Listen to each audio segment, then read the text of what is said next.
Welcome back, Flyers Nitty Gritty fans, to Getting Gritty with It with your host, Yariv, Wolok, my partner in crime, as always, Vasili Gianarakos. Vasili, what's going on, my friend?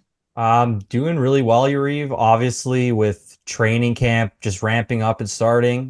Finally, the first preseason games of the exhibition season here. Just a lot to talk about, right? A lot of storylines, a lot of topics, a lot of themes, a lot of hockey talk in general. Yes. Actual games to discuss. So, with Yes. all that, I'm really great. How are you, man? I'm doing well. We're just talking about how pumped we are to actually like have hockey games to watch and talk. Again, they're kind of meaningless from a standing standpoint and a scoreboard. It doesn't matter as much, and we'll talk about that as people are pretending that it does. Um, but it's still extremely exciting. And there's a lot of awesome storylines to dig into, just overall with preseason. Like it's here. So we're gonna open up. We're gonna talk about a little bit of news segment. It'll be short. We're gonna talk a little bit about the Torch Presser. We're gonna get into full recaps of both games. So the game against the Caps, the games against the Canadians. And then I didn't even mention this, Vasily, but we'll do a quick prospect stats update. I'm just going to pull up eliteprospects.com and we'll just give you guys a little bit of updates of players that have been playing and their production. Not going to be too in depth. We'll end on that. Before we get started, though, just want to remind everybody, please hit like and subscribe here on the YouTube channel. Hit the notification bell for notifications so you can be alerted when our episodes come out. Typically, now that the season is getting started, we typically record either Tuesday or Wednesday, depending on a Flyers game. But they usually come out at night, anytime between 10 and 12 o'clock, depending on our schedule or processing time of the video. Also, want to remind you to go to the audio versions, which are available pretty much everywhere, but the main ones we truly focus on are Spotify and iTunes. If you can give us a ratings there as well and a follow, that would be a humongous help. Also, want to talk about our sponsors, Jim Steaks at 4th and South. Jim Steaks is now reopened. They have one of the best, if not the best, cheesesteak in Philadelphia. Make sure to go to Jim Steaks at 4th and South and get yourself a cheesesteak. It is Flyer season. It is hot. It's going to start getting cold any minute now. So make sure to go to Jim's to get yourself a great cheesesteak from Jim Steaks. And also Summit Public Adjusters, 215-752-0560. Use them to audit, well, not necessarily audit, but kind of audit and be the middleman between you and your insurance company. Again, they will help you with the paperwork. They will help you get everything done, and they'll just take a lot of the anxiety away from dealing with insurance companies. Again, Summit Public Adjusters, 215-752-0560. And also want to give a brief shout out to our partner, Sports Spider. Guys, if you're tired of searching for multiple websites for sporting news, sportspider.com has you covered.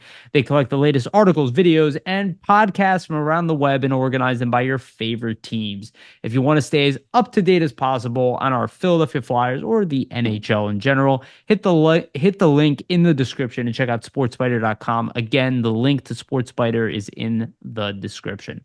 All right, dude, let's get into it. Before we get into I guess overall Flyers talk, let's talk about Guy Gaudreau, father of Matthew and Johnny Gaudreau. Just a really nice moment in a horrific time, specifically for Guy Gaudreau and his family. Obviously, both Matthew and Johnny lost their life. Still something that is hard to wrap your mind around, especially if you're like an avid NHL watcher. The fact that Johnny Gaudreau is no longer in the NHL is just, it's suddenly taken away. But John Tortorella showed that he is not the bad man that he is portrayed on Twitter and sometimes in the media. That underneath that rough exterior, that man who pushes you hard, he has a humongous heart. We've seen that with the work he does with animals and fostering dogs, and what he's done with kids in needs in the past. Today, or I'm sorry, it was yesterday. A little that was put on display where John Tortorella invited Goudreau to essentially be one of the coaches at practice. He is a coach. He is a guy who's coached a lot of athletes, a lot of hockey players in the area. And I think it's just an opportunity to give him to think of, give him a moment to think about something other than what happened to him. I doubt it makes the pain go away, but if it makes it subside for an hour while he's at practice, very nice moment by John Tortorella. Makes, people kind of aware about how much this is still a family environment here. I'm sure all the players definitely appreciated what John did. And from what he said during the presser, he kind of gave Guy Gaudreau their schedule and said, hey, this is when we're going to be available. You let me know when you want to come here. And it seemed like he really appreciated having him there. So it was a really nice moment. What can you say about it? Vasili? Just a class act by the Flyers organization in general, and Yeah. classy move by John Tortorella to reach out to Guy Gaudreau and kind of set something up in this manner. I do think just for, Matthew Gaudreau, Johnny Gaudreau, obviously it's a terrible tragedy. I can't imagine, their families and what they're going through, and kind of how this is just something affecting them and impacting them on a daily basis. So I think for the Flyers to try to reach out to Guy and kind of have him come in and do this, maybe like you said, Yariv, it's not something that's gonna really take the pain away, because that can never be taken away in such a terrible situation, but something to maybe get his mind off of things and kind of maybe do something that he loves, that he's always loved throughout his whole life. As you said, right? He's been a coach for years and helping, minor league hockey players in the Philadelphia area, in various ways. And so I just think it's a great thing for the Flyers organization to do, to first of all help the Gaudreau family and Guy specifically get his mind off things, but also just show that even though the Gaudreaus, Matthew and Johnny were not actually Flyers and they were not technically a part of the organization, just them being fans and growing up in the area, they're still a part of the Flyers family. It just shows that the Flyers, no matter what, they always treat their players right and try to treat them in the right way, and the players' families in the right way. And I did just want to mention a quote from John Tortorella about like what happened today, and he essentially said that he called Guy and he wanted to know if he wanted to come out with everything that's gone on. Guy said that he wasn't sure at first, but the Flyers kind of left it open ended, and it was up to him if he wanted to Yeah. come out to the practice. Then Tortorella also mentioned he's a coach. This is the first time I met him. He's done some great work with the youth out there. I want him to be a part of it. He's a coach. It's great to have him out here. And then Torts also mentioned with Guy that he was giving him some shit, that apparently Tortorella was yelling at the players to skate harder. And then Guy mentioned that, you only have 3 lines out there yourself. So I just thought that's funny. Like, even though, it's terrible circumstances, that Guy can still, have a chuckle and kind of give it back to Torts a little bit. Yeah. So I just thought for the whole situation, it's just a tragedy, but just for the Flyers to do this and try to get the Gaudreau's family's mind off what's happened and what's occurred, I think it's just, a class act, and you couldn't really ask for much better gesture from the Flyers. Yeah. Yeah. I thought it was a nice move. I think everybody did. Um, yeah, there's not really much to say. I think you said everything very well. And it was just a class act. And hopefully it does help. And hopefully it allows him some escape from what he's going right now. I can only imagine what it's like to lose both of your sons in one night. So Just terrible, man. yeah, in a thoughtless, senseless moment. All right, let's move on to other news. This is going to be a short one, but somewhat relevant. Tony D'Angelo has signed a contract with Ska St. Petersburg. Um, it was kind of rumored for a while that he might go to the KHL. I think he was probably fighting it off. I did see Tony D over the summer. We were at the same restaurant together. It didn't bother the guy or anything like that. But, I would imagine he wanted to stay at least in the United States, but probably close to home. Pretty sure he was there with his family when he was there. So I don't think he was necessarily jumping at the opportunity to go over to Russia to play, especially having a somewhat successful career, especially at points. He was successful here in the NHL, but it seems like he's going to go and try to kind of rebuild his identity in the KHL, probably be one of the best players in that league. Kind of a superstar, at least offensively, for that caliber of league. So if he can put together a really great season, I think, there are opportunities that might open up for him in the future in the NHL. But it's good to see that he's still playing hockey. I don't necessarily think that Tony D should be like, just removed from the NHL culture. It was a little surprising he didn't get a PTO even somewhere or an opportunity here. Maybe he did get a PTO but wanted a guarantee. But it looks like he's going to at least one of the best teams in Russian hockey in the KHL, and will look to, win a championship. Yeah, it'll be interesting just to see how he can kind of rehabilitate his career in the KHL and how long he does stay over in Russia. And if he kind of tries to parlay that contract with Sky to eventually return to the NHL, I'm assuming that is likely his goal. It is crazy to me that he's out of the league so quick. I mean, there was a few seasons ago, maybe just a handful of seasons really, where he was considered to be not one of the top defensemen overall, but in terms of an offensive standpoint, like one of the top power play defensemen, a guy that you can count on for offense and rush offense. Obviously, I think the defensive game has always kind of been what's questionable for D'Angelo and his defensive acumen. But I do think that just with his play style and the way that he usually would approach things, he could still be a decent defenseman for a team from an offensive standpoint if you were to pair him with the defensive partner that is defensively sound. I think that would kind of limit a lot of his shortcomings. So it is a bit surprising to me that he doesn't get a PTO, but like you said, maybe you want something more guaranteed. For me, likely the case and likely what occurred is we have always heard the rumblings of there being potential attitude issues with him or just him not rubbing certain teammates the right way. So I think it's probably just a lot of different chances with a lot of different organizations, and maybe other teams just don't want to take a chance of inserting a guy that might not be the best for their locker room culture into the mix, right? So Yeah. we'll see what he can do in Russia, and we'll see if he ever makes it back to the NHL. But I would assume, just typically based on track record and how this stuff kind of works, maybe he does go over there, rehabilitates his career a little bit, and then comes back on like a 1-year contract at some point. Yeah. Yeah. We'll see what happens with Tony D. Maybe we'll even track his performance down there a little bit. All right. Next piece of news. I don't know if this is like piece of news because we kind of already predicted what was going to happen here.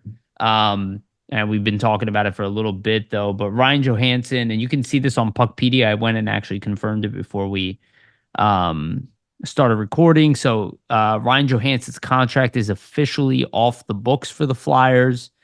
I'll let you read Anthony DeMarco's tweet there, Vasili, but it looks like the Flyers, as of right now, have that money to play with. They are one of the, I guess, more or less cap strapped teams now in the NHL. They're in the bottom half, where they were initially kind of sitting at the top with zero cap space.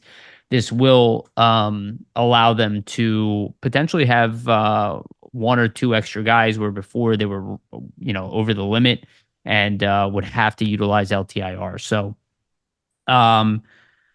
good news from that sense. I think he still has a little under a month to appeal. So we'll see. Again, we've talked about this at nauseam. I think mid October, is the cutoff essentially. Yeah, so less than a month. Go ahead. But just to read Anthony DeMarco's tweet and report. So DeMarco reported earlier today, essentially that Johansson's deal is terminated.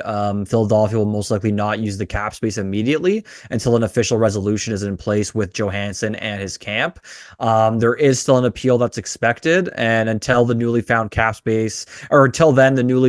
space allows the Flyers not to start the year in LTIR. So that's really the benefit for Philadelphia. They don't have to start an LTIR. They can continue to bank cap space, and that'll become important near the end of the season, especially with Michkov and the bonuses that he has, right? If they weren't able to bank that cap space, they might have to go into next season with a bonus overage. So that's why this is kind of so pertinent, and really why the Flyers wanted to terminate the deal and kind of get out from under it so they didn't have to use that LTIR space. But we'll see what happens, right? Like Yariv was saying, there's really till mid-October here for Johansson and his camp to appeal. I'm assuming there probably will be an appeal, but we'll have to see what happens, and we'll kind of see where it goes from there. But as of now, the deal is officially terminated. Yeah, so I wouldn't expect them to bring anybody, at least not at this point, anybody from like free agency or to try to sign an additional guy, but it will allow them to move guys between through the waiver wire through AHL level, NHL level, and not have to be strapped. So it Yep. gives them a lot more mobility. And with the ability to, without signing anybody, right? If something does go wrong and they do end up having to take on some of the cap hit or whatever, they won't have an issue kind of removing players from their immediate NHL roster. So it's going to be interesting. It's going to make camp a little more interesting. But I think the Flyers play this one pretty smart. And again, I really don't know what kind of case he wants to make for himself. I think he kind of screwed himself here. Maybe he does have a smart case for appealing, but I think he put himself in a bad situation, was given bad advice, personally. Did not need to go about it this way. Could have made 100% of his salary minus escrow in the AHL, and could have ended his final season making the full 8 million, at least on paper. And it comes out to be probably 5 million after taxes and escrow. But yeah, unnecessary drama, and should be a life lesson to people who do listen to this. Like, honor your word, and your word is your contract. This is, it's like we talked about Kolosov and all that. It's like, it's not that it bothers me that Kolosov doesn't want to come over to America. It's the fact that he made an agreement, that he had a deal, that he said he would, and then backed out of it. It's not that you didn't initially. If he never wanted to come over and never signed the contract, I don't think anybody would be as upset. Well, then he about would be in the, not to say he would be in the right, but technically he would be able to exercise the right to not come over here, right? Yeah. Whereas signing the contract, Well, you essentially stated, well, I want to be here, but that's not actually the well, case. people don't have a problem with a player trying to control his own destiny, right? Like the Gautier thing, the thing that bothered everybody is that he said, "I was born to be a Flyer," and the fact we spent a fifth overall pick on him, but I was born to be a Flyer. You were telling everybody you wanted to come over and then Yeah, changed your mind. twisted the narrative, right? Yeah, and you put the team in a bad situation. Like, if anything, the Eric Lindros situation, which people might shit on Lindros for that, but he told Quebec from day one, "I will not play for you." It was their choice to draft him anyway, right? So, Yep. like, he was pretty upfront. And I think if look, some people might still not like it, but as long as you're upfront and you're honest, I think that's the right way to go about it. I don't think in this case Johansson was. And I think that's why he finds himself in this position.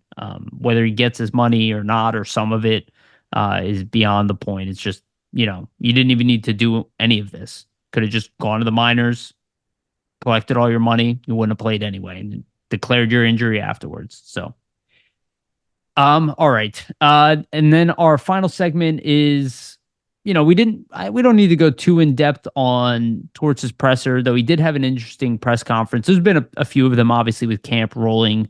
But we thought this would be a good tone setter for the rest of the episode. Vasili has got some quotes that he's going to read through, just to recap, and we'll talk about it. So, Vasili, go for it. Yeah, I just had some interesting notes that I thought, this is mainly from like the opening day training camp press conference, because I thought Tortorella was kind of just trying to set the theme for the season and the tone for how he wants to coach the team moving ahead this year, and kind of what changes from year to year as a coach, and how even though you're coaching, because he said this as well, even though they're coaching a lot of the same players coming back, that can make it even tougher because your approach has to change, because you can't just keep doing the same things over and over again and expect your players to be receptive. So that's kind of where I want to go with it, and just detail some of the points that he brought up. So just to start, right, like Tortorella mentioned in year 3, it's an interesting time for like a coaching staff and a coaching program.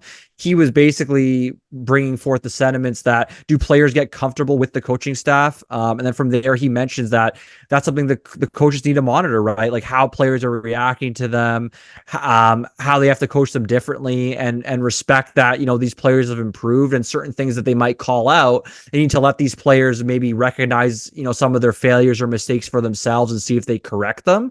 I think that is an important aspect, because it kind of shows growth in a player, right? Let's say Tortorella called a play out for doing something in a game maybe last season, but this season he kind of lets the same player figure it out for themselves, and they do catch that mistake, or maybe catch what they needed to adjust. So I thought that was one interesting thing.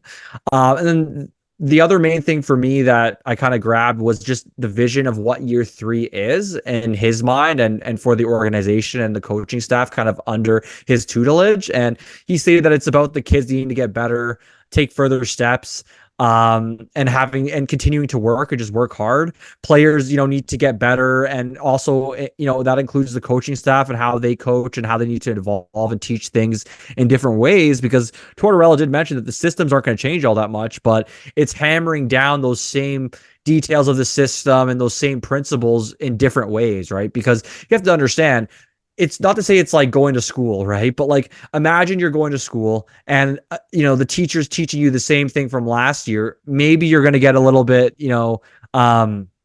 disenchanted with what they're saying. You might not pay attention. You have to kind of approach it in a different way, in different aspects, so you can kind of get their attention and make sure that they're kind of engaged, right? So I think the coaching staff realized that with the same players, with it being year three, and the same staff, they kind of need to evolve their techniques as coaches to kind of get these players to buy in and be receptive.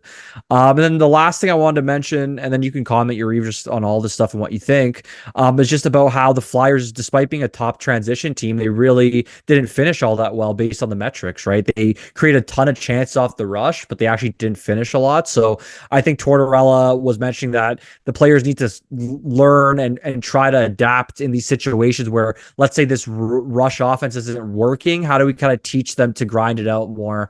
And use that, grind out aspect of their game to score goals and finish. So that was pretty long-winded, Yuri, but what do you just think of some of those comments from Tortorella, the year three aspects and how the coaching staff needs to change, and then just the transition aspect? Well, let's talk first about the transition. I think that was incredibly noticeable with the team's inability to score on the power play at all, right? So it's like they can get in the zone, catch a team, and they could finish, and that's how they kind of relied on scoring majority of the time. But if you don't score on that initial chance, which again, there is no guarantee just because you're getting an odd man rush that you're going to score. It's in the zone where they really struggled to create consistent offense. And we saw that on the power play. And again, in my opinion, it has nothing to do with predictability. It has to do with having a game plan. And he talked about that. It's the game plan that was on paper. And we're going to talk about that with the rookie games as well in the power play. But it's the game plan that they didn't have inside of the zone that wasn't good enough. And I think it's good that he acknowledged that. And I suspect that that's going to be a big focus on what they focus on. And as far as year three of being coach, I like that he's, thinking about it in his head, how he's got to make things different. But the thing that I kind of took away is that it's a accumulating change, and that people expect like one off season, Torch could make a difference, but think of it more as an incremental change that he's making, right? Everything is incremental. Everything in life is pretty much incremental. There is no like overnight switches that get turned on. So I think in year three, his culture is so much more established. So many more of these guys have been through this before, whether they be rookies that haven't played in the NHL yet, or prospects that were drafted 2 years ago or 1 year ago.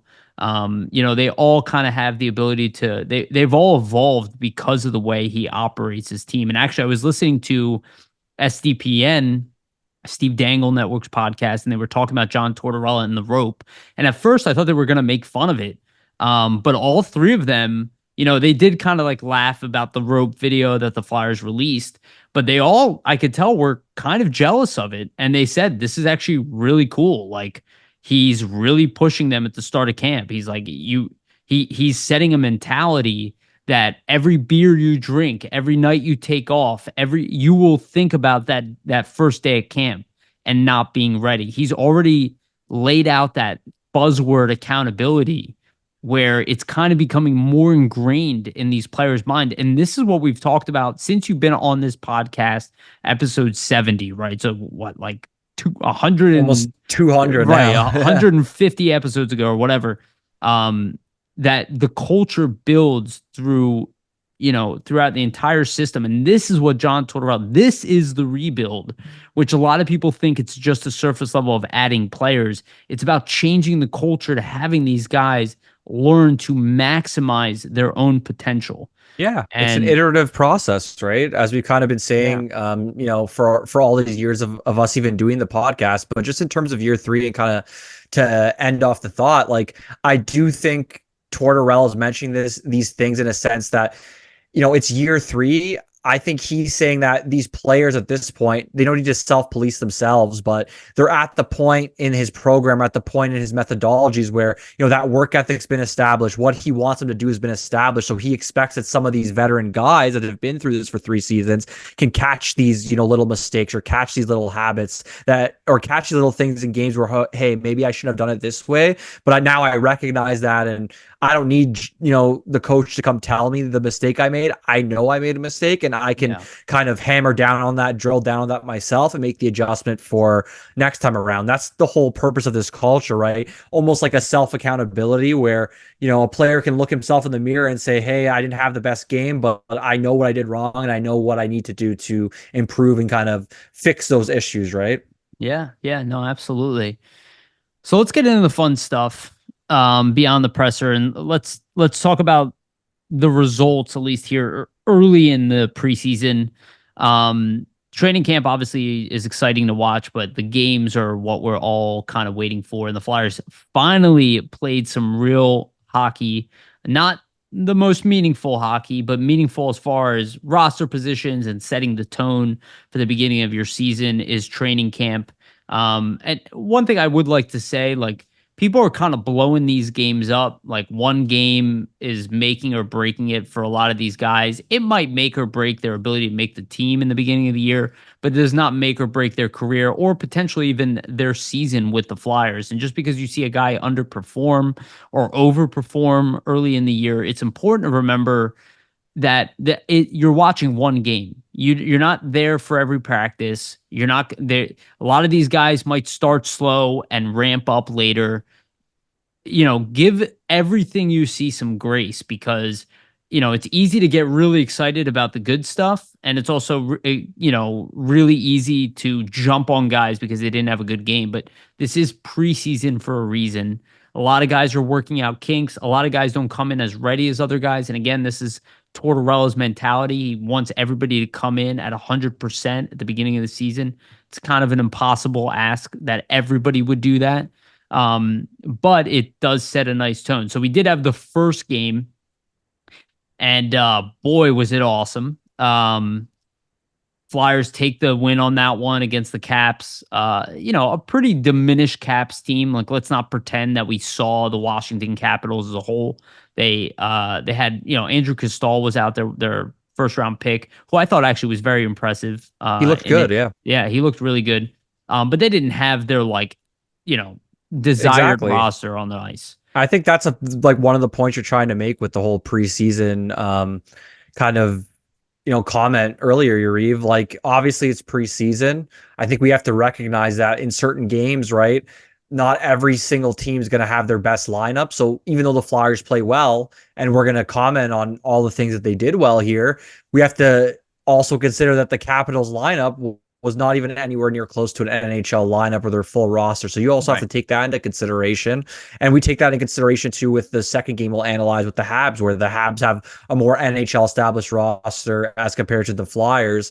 And I think too, just before I pass it back to you, Yariv, it's Yeah. important to note that a lot of these guys are veteran players. A lot of these guys have been in the league for many, many years. So for the first or second preseason game, they're not going to be going, full out maximum effort. Especially guys that have been in the league for several seasons, right? That you're probably going to see them get to that point near the end of training camp, the end of these preseason games. Whereas, for guys coming into their first training camp or, young players trying to make the team, you should be expecting to see them, go full out and max effort because there's something for them to fight for. There's a spot they're trying to secure. Whereas these established NHL veterans, I mean, to think that they're going to come into preseason and, go full out every single game, I think that's just something that we can't expect. Yeah, no, 100%. So take everything you watch with a grain of salt too. Like, recognize that for all the successes and all the negative stuff. It's good. It's good and it's bad, but it's not as good or as bad as you think it is in your head. And I doubt that the Flyer staff is thinking of it that way. And we'll get into the fun stuff right now. And obviously the top two players on everybody's mind. the ones that everybody wanted to see. I mean, they did not let down in their first game. So let's go through the first one, and the big elephant in the room player, Matvey Michkov, played his first, let's say, official game with the Philadelphia Flyers. Not the first regulation game or the game that matters. Again, he's already made the team as well, as we know that. But I do think he kind of brought it. Obviously, he had a fantastic game in a lot of ways. At least from a play driving standpoint. I mean, his passing was the best we've seen on this team since Claude Giroux. That was extremely noticeable. He was heavily involved in every aspect of the offense. His line was arguably the most dominant, though you can make a case for the Jett Luchanko line, and we're going to talk about that too. We'll stick to Michkov for now. But Michkov really, I thought he played very well. I think he can play a lot better than what he played. I think he is a better player. Tortorella talked about him being tired, him not being used to the camp. There's probably truth in that. I also will say he led all forwards in ice time with 19 minutes. They clearly played him heavily. We saw this with somebody like Ivan Provorov back in the day, where he was played heavily in the beginning, back-to-back games every night. Top pairing D-man. Again, they want to put you in the role that they see you in the future. So they expect Michkov to be a 19-minute a night player at some point in the future. Probably not this year. He's probably going to be hovering more around 17 minutes, on average. But I thought he was exceptional. The only knock I have on him for the game, Vasili, and I didn't even really realize this till afterwards, is that he does not have one shot on net. Now, it doesn't mean he kind of moved away from being offensively aggressive, but I would like to see a guy who arguably had the best shot in that game outside of maybe Tippett. I would like to see him kind of be aggressive with the shooting. He did not do that, but his passes were ridiculous. The way he set up Morgan Frost, right? The behind the back pass that set up Frost to kind of roof that puck. And again, Frost played very well, kind of looked like his best self out there. That line definitely had chemistry, at least with Frost and Michkov, though I will say I still see Michkov as being a better fit with Sean Couturier. People might disagree with me on that. In fact, I'd argue because they're such both heavy possession player games that it'd be best to split them up. But I thought it was a really good performance. I thought Tippett kind of took the back seat on that line, but Michkov really drove the offense. And we saw that one pass he had to Farabee on a play where 99% of that time that pass does not make it into the slot. And yet he finds Farabee, who manages to get that puck to Frost, and then Frost's second goal. So I just thought, from an aspect of just watching Michkov own the offensive game in and around the net, up on the wings, into the slot, all of that stuff was definitely there. And he even caused some turnovers as well, which is his defensive strength, is turning defense into offense. I was really happy with the performance. What do you have to say? Yeah, it was a great recap in terms of Michkov's performance. I'm going to probably jump off a lot of the same points you made. Feel free. But I would say that just the offensive creativity, right, is what really jumps off the page for me. It's similar to the rookie games. There's just certain situations that he's in the offensive zone where your typical forward wouldn't make the play that he would make. And that's just the hockey IQ coming out and the hockey IQ that comes into play for a guy that just can see certain things on the ice that other players cannot. And that's what makes him really special.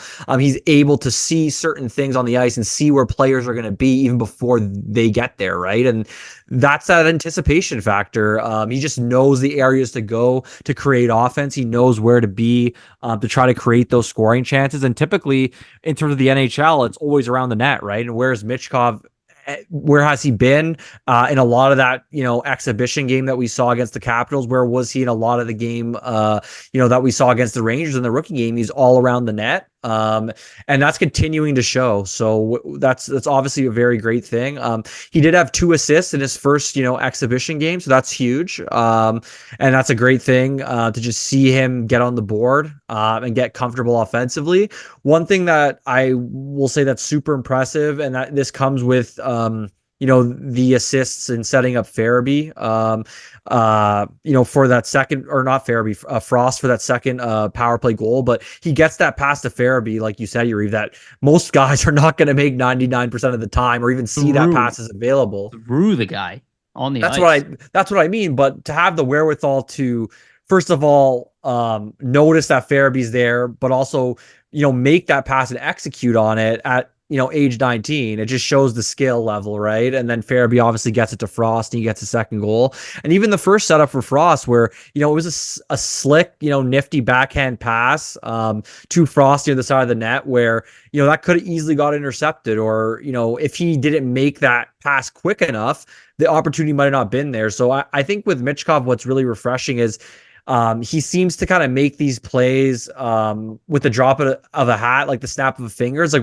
once you see him get the puck, it could easily be off his stick just as soon as he received it, right? Like he's seeing things as soon as he gets the puck and is kind of knowing what he wants to do with it. There doesn't seem to be much hesitation in his game, and I think that's a great thing to see for such a young player. And then also what's been advertised with him kind of since he was drafted is just his power play acumen. Just his ability on the power play to draw defenders into him and kind of open up space for some of the other forwards around him. I think that just shows, first of all, that other teams are aware of his, skill. So they want to respect that, but also just shows his creativity. And when you give him time and space, he's able to, turn simple plays into scoring chances. So I think that time and space on the power play, when he does have that space, you just really see that elite playmaking vision, that passing ability come out. So it was a great, first showing for him. But yeah, I think we can move on to Well, hold on. Luchanko. I want to say one more thing about Mitch Sure. Coven. The you talked about the elite senses. It's the one thing that you notice about like the greatest players is they have ability to slow the game down. Sometimes people think they're actually moving slow, but they're actually slowing down the game and forcing people to move at their pace. And that was one thing that I thought was extremely evident with Michkov. If you look at the amount of time and space he was given and the respect he was given from the opposition, one, there's probably not too much of a book on him, at least by most NHL teams. They kind of wait till players come into the league, though he is obviously a well-known prospect.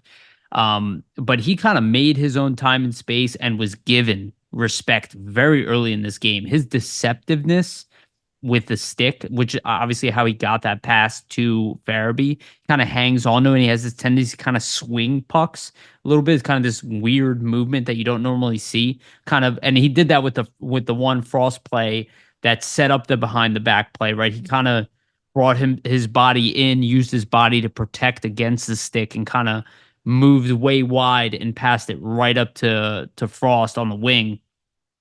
He just really knows how to take advantage of every little corner of space, and it's noticeable. Like I noticed that several times, and I watched the game twice.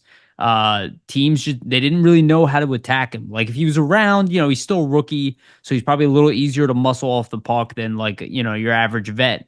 But you had to actually get to him, and the problem is that he's so proficient in passing, and his vision is so strong that usually he didn't hold on to the puck at any point that you really could catch him. That's And what I we'll mean. talk. There's no hesitation, right? Right. Yeah. And we'll talk about the power play specifically after we go through the games, but obviously it was a tremendous value on the power play, which is something we were hoping to see. Yeah, so we can get into, if you want to begin the Jett Luchanko, let's get into Luchanko. He's obviously maybe the most talked about player right now coming out of these games, just because the expectations coming into it. And it's so funny how maybe we'll use the word maligned or criticized this pick was at the Very time. criticized to begin. Yeah. Yeah. But again, I reposted my Jett Luchanko video after I spent the time actually, not scouting because I'm not a scout, but watching Jett Luchanko. My opinion of the pick changed dramatically. And I still stand by everything I said in that video. And now people are seeing what, we've kind of been talking about and why I thought that he could play in the NHL today. And I said that when he was drafted. And I said that he will easily be one of John Tortorella's favorite prospects and that he probably will turn into something special.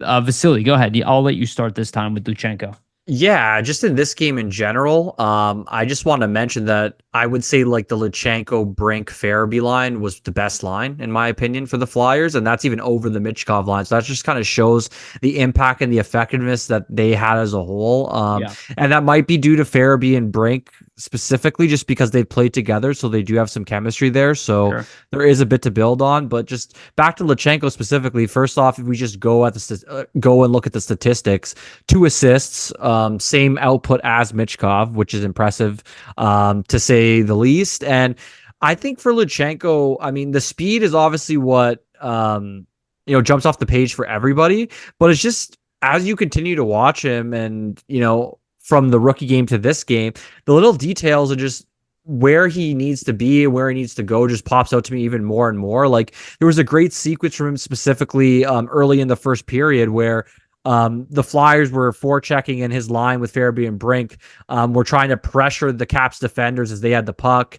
And then Luchanko makes a poke check to knock the puck off the Caps defender's stick and keep a play alive offensively. So they cycle a little bit and try to get it towards the net.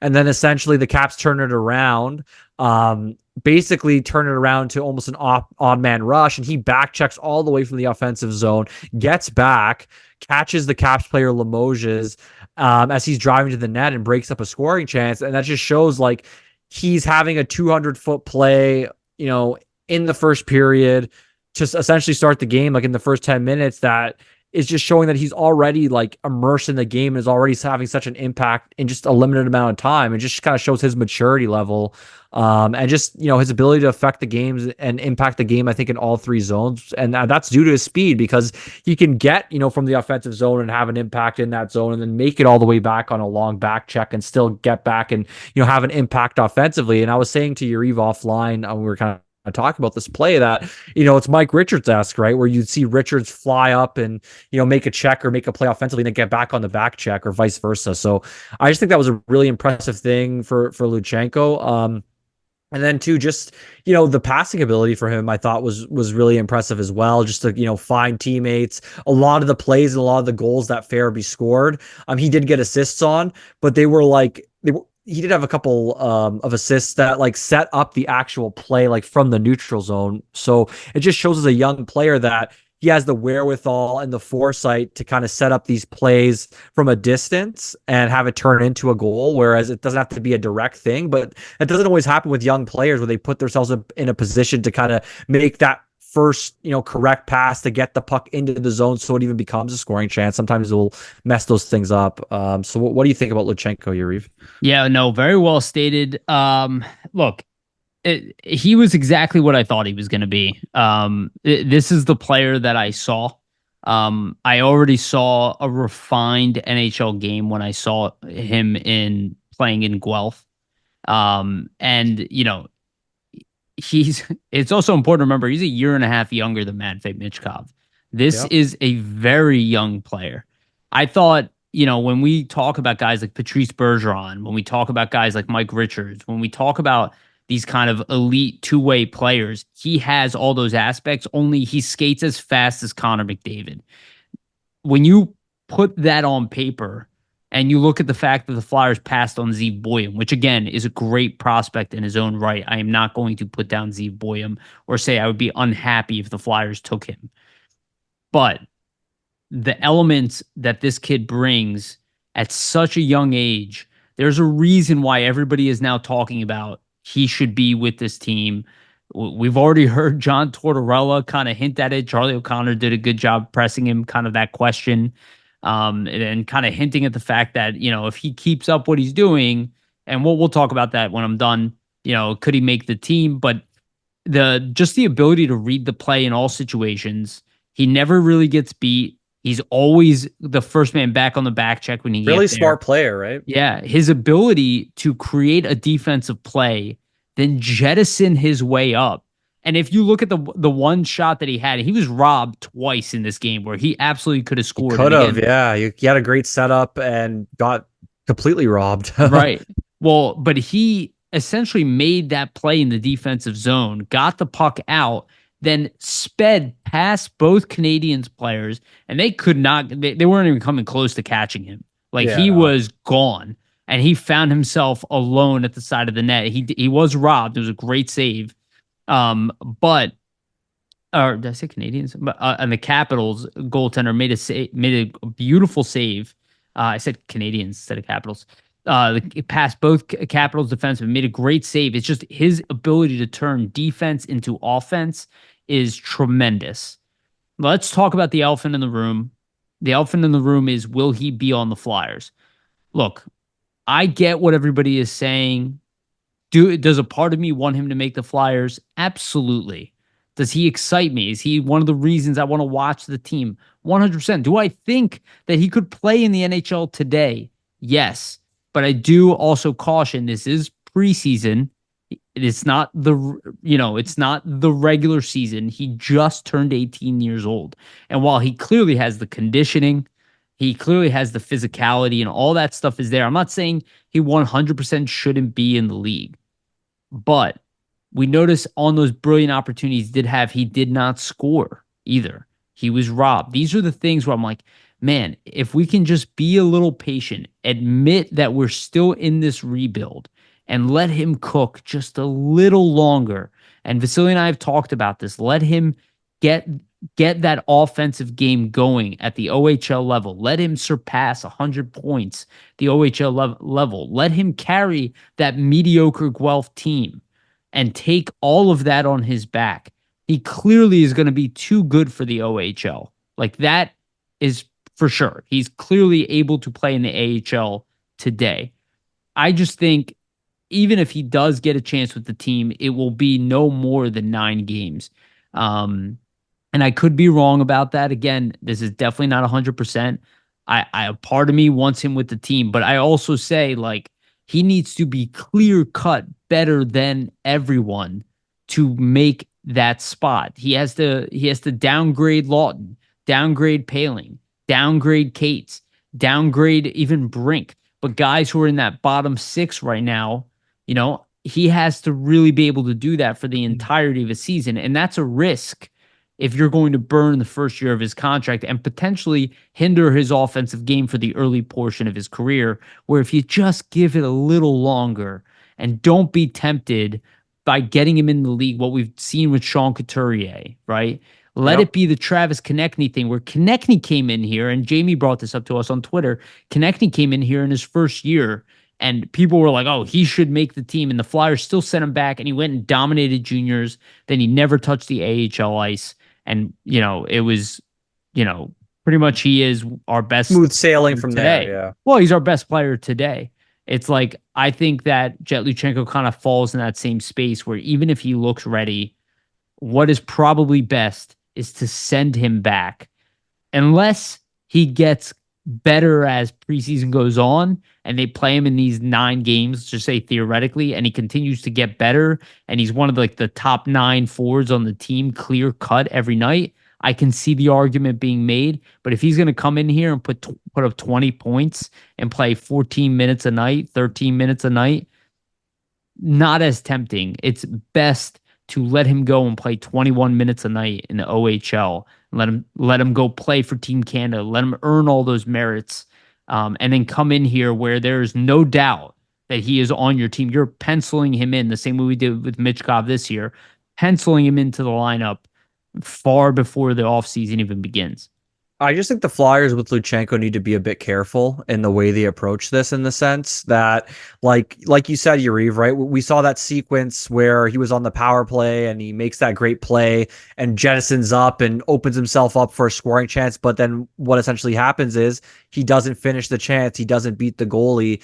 And these, I think, are things that if he was going to go back to junior, he can really refine and get better at. Whereas at the NHL level, everything happens so quickly, it might be hard for him to adjust and really get better as an offensive player. And that's ultimately, I think, where he probably needs to improve to get to that potential, first line center ceiling, or get to that potential, or, be a second line center in this league. So I think it's just from watching him and what he's done so far, I think that his ceiling is definitely higher than probably a lot of people initially thought when the Flyers made this pick. And I think even the floor is higher I think there's an even base level where he's probably not worse than a second line center, and could even be, first line center for the Flyers if everything goes right and things pan out and he can really develop offensively and take that next step. But when I mean the Flyers need to be careful, what I mean by that is they can't get too engulfed and enwrapped in the preseason and what's happening with Luchanko, right? Because he had a great game against the Capitals. Was that an NHL heavy lineup? No, it was not. And it's not to diminish what he did because he played really well and did great. I just think for him to make the team, he's gonna have to blow the Flyers out of the water, blow the staff out of the water, and continually, like you said, just progress and get better from game to game. Like, this is an impressive performance, but can he replicate a performance like this in the final preseason game when the Flyers are playing, essentially an NHL lineup, right? Can he replicate this if he does get the 9-game tryout, in NHL games where he's playing against NHL competition on a nightly basis?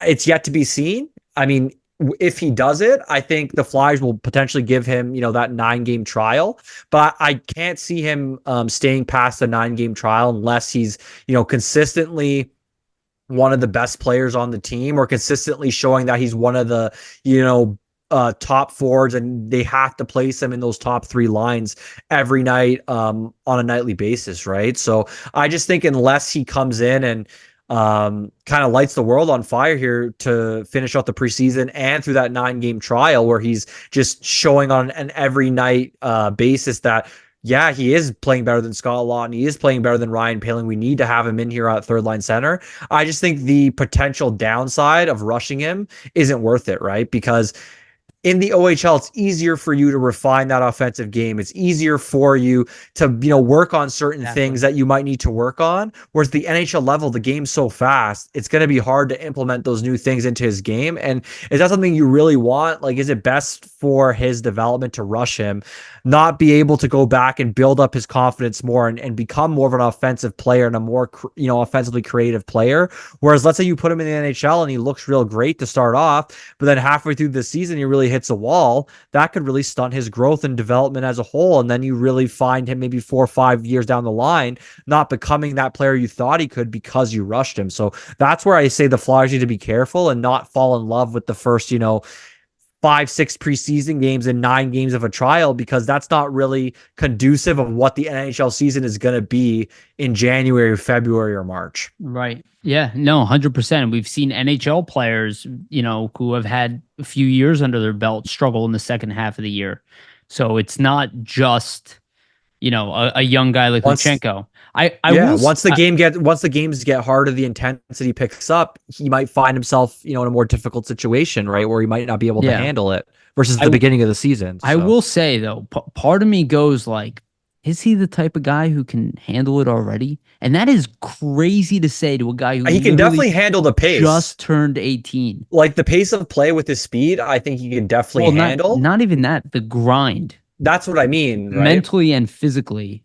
That will be the thing that's tough. I think. Well, I think that is like one of the things that are special about him is he might be that guy.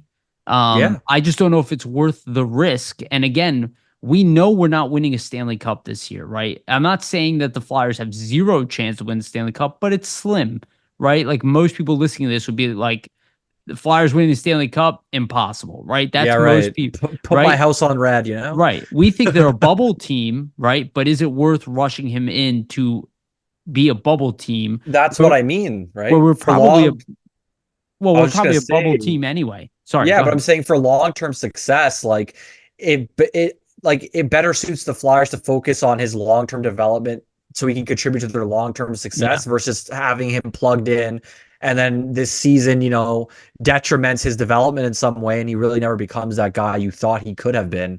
Yeah. So I just think you have to be careful in a situation like this, always with young players and their development. I think it more like it would potentially hinder the younger part of his career, where we really want him to come in, hit the ground running, and I'd love to see him be a 50-point 50-point player in his first year rather than a 30-point player. And again, maybe he's better than that. Again, the more I watch him, the more I love him. I think there is something really special about Jett Luchanko. And again, I'm open to seeing how preseason goes, seeing if he gets a 9 game trial. But I just think it's always best to go on a safe path, especially when you're not competing for a Stanley Cup and you have a loaded bottom six where we have other guys who can step into roles.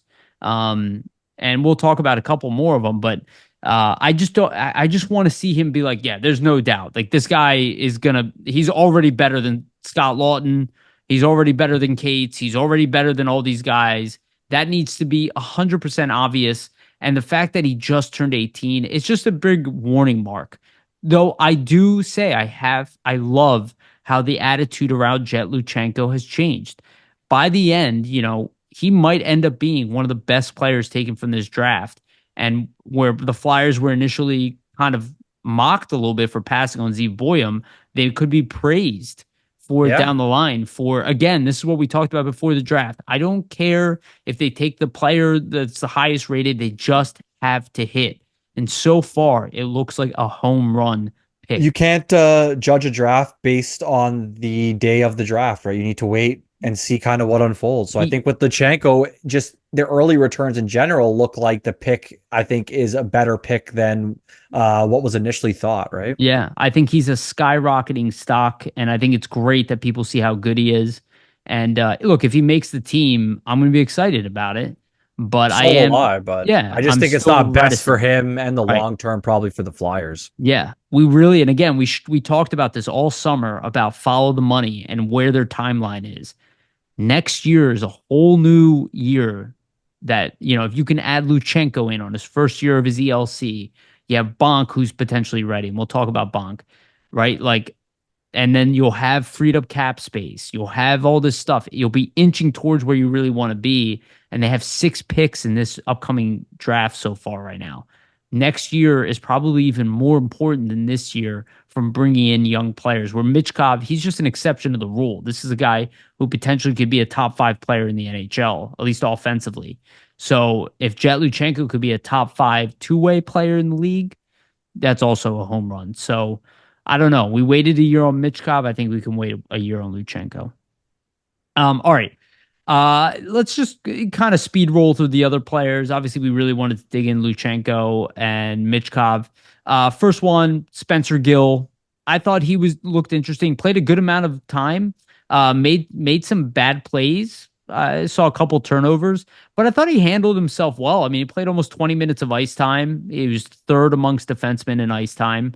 They gave him shorthanded time, no power play time. I really like the projection of this kid. What do you have to say about Gil? I think for Gil, you can just see the smarts and the poise as a defenseman. Like he has a nice first pass. He seems quick to make that first outlet pass. And that's kind of what you want to see, especially with the way the Flyers are trying to play.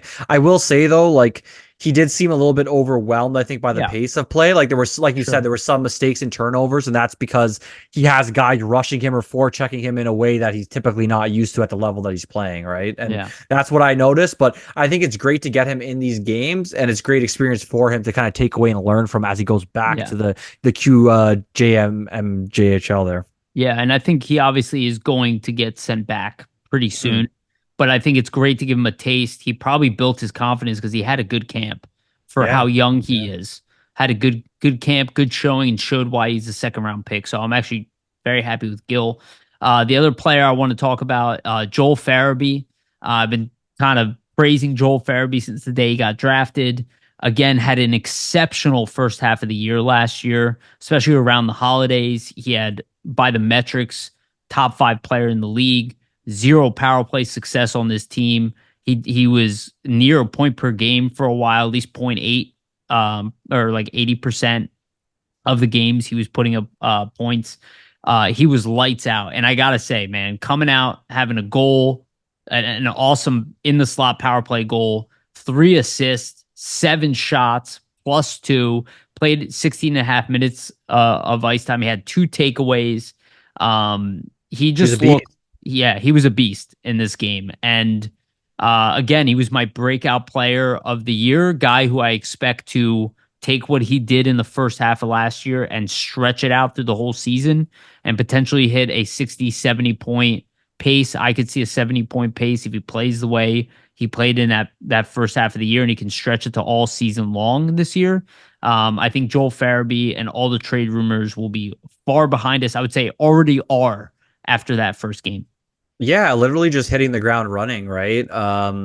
In terms of a start from Farabee, I don't think you could really ask for anything better. He has a 4-point game to start off the exhibition season and kick off the preseason for the Flyers. And to me, he was the most impactful forward for Philadelphia in that game against the Capitals in that 6-2 win.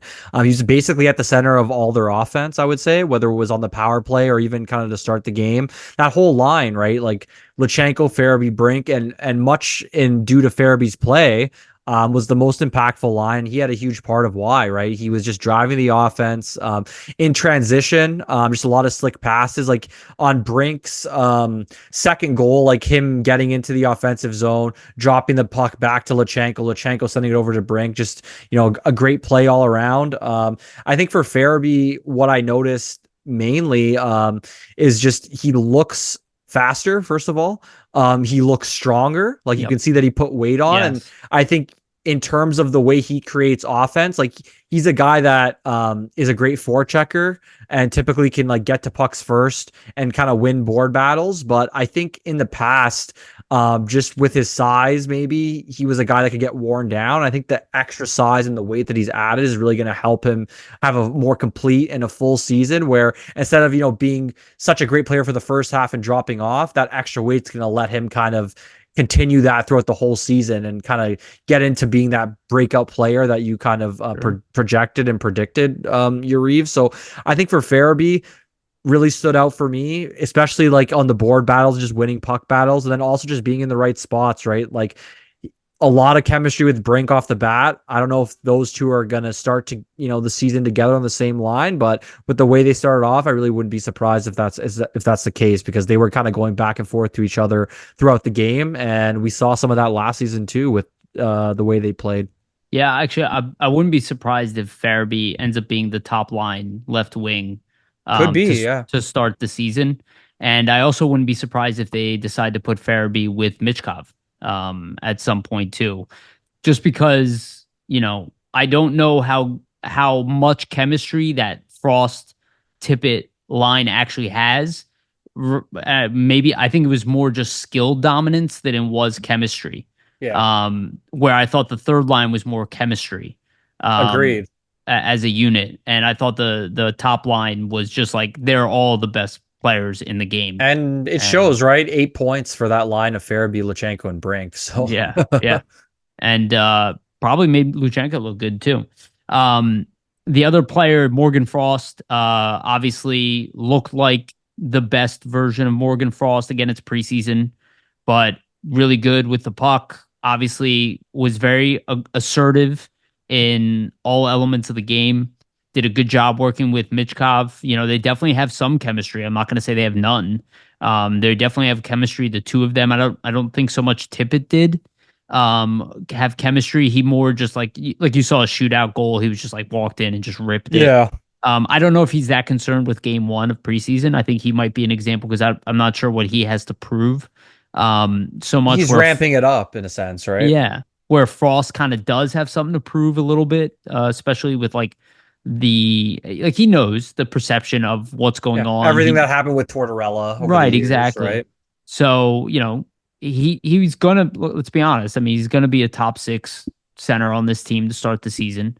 And I thought he had a great game. Offensively, he had a great game, and Tortorella gave him his kudos in the press conference. Yeah, I think he just wants to state his claim. I think, like, obviously there was a point last season where he was scratched for a handful of games. We can't forget that. So it's probably in the back of his mind, hey, I don't want this to happen to me again. Let me really assert myself here from the get-go and kind of show that I belong in this top 6 role. And I think the Flyers are willing to give that to him as long as he continues to play in this manner. So just for the way he played in that game, first of all, like you mentioned, the assertiveness, right? He just seemed like a more aggressive player in terms of, wanting to get on pucks first, getting into those board battles, not being afraid to take contact, where at certain points in the past, we've kind of seen him not being as willing to get into those situations. Also just shooting the puck more. Like, I think with Michkov, he even mentioned in one of his pressers, Frost, that if he's going to be playing with Michkov, he likes to pass and loves to play make and really sees the ice so well with his creativity, he's probably going to have to get used to shooting the puck more, and being willing to shoot more. So I think we kind of saw some of that again, and just Michkov and him in general in terms of like the creativity, the chemistry. Both guys love to try high end skill plays, so that's where I think they're on the same wavelength. That certain things that maybe other players might not see, I think Frost can see what Michkov is seeing. So that's kind of the interesting aspect of putting them together when you have two guys that love to make such highly skilled plays. How are they going to react and play off each other? And I think as they kind of get more comfortable with one another and where they're going to be on the ice, we're going to see more of that high end skill come out from both of them. Yeah, no, I thought that was really well said. Um, another guy I want to talk about was Abels, Rodrigo Abels. I thought he had a quietly very good game. Obviously, he's a big body. He was absolutely dominant in the face-off circle. Yeah, that's what I wanted to mention. He killed it on the faceoffs. 68.8% on the face-offs. He did play almost 16 minutes of ice time. Mhm. Again, he had an amazing back check at one point that stopped a 2-on-1. Um, so he's got some speed for a man of his size. He is a dark horse to make this team. I think more than any young guy I because of think so. what Yeah. he brings. We'll see how he does throughout preseason. But I was very optimistic about what they found as a guy who can probably play in the NHL today. Chip in some points. I don't know if he's going to be above like a 20, potentially maybe even 30-point player in the league. But he's a fully developed guy. Um, Yeah. and no matter what, even if he plays on the Phantoms, I'm not gonna lie, I get excited about a big, strong Well, center who can do a little bit of everything. I think just it's obviously early, but I think he's definitely going to see some sort of NHL time at some point this season, just with all Yeah, the injuries. Like he'll get games. In terms of him making the team, I think it's going to depend on if he can continue his strong play from the first preseason game, obviously throughout the preseason. So we'll see there, but I think he has a really, really strong chance, especially if he continues to do the little things right, like you right. said, right? That back check to break up the 2-on-1. That's what you want to see from a guy in his role is probably going to be playing as the fourth line center. I think they probably going to want to see how he is on the penalty kill. They're probably going to give him more time there, just in the sense that they already had such a good penalty kill last season. If you're going to add him to this roster on opening night, you have to make sure as a fourth line center he can be a part of that and can contribute in that facet. But I think the faceoffs is the big thing because the Flyers struggled a little bit on faceoffs last season, right? It wasn't a surprise to anybody.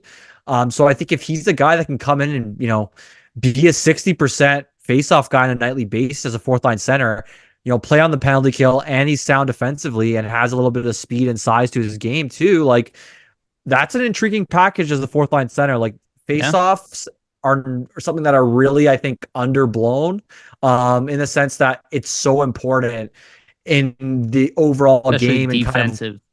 yeah, exactly. But just like having puck possession to start is huge, right? Yeah. You can do things and kind of enact your plan on the ice and what you want to do if you have the puck. If not, you're starting off already chasing, right? So being able to control that puck off the dot's huge. So I think that's going to be a thing that Tortorella and the staff definitely keep an eye on.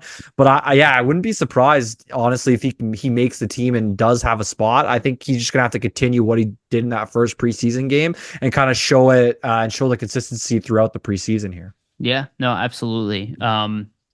Really, really, really liked what I saw from the guy. I love these like subtle signings of just like, Reminds me of actually a Lucas Sedlak. That's kind of what okay, he's reminding me of a little bit. Just not actually the way he plays, but just like the role that he would play if he is going to make the yeah. team, right?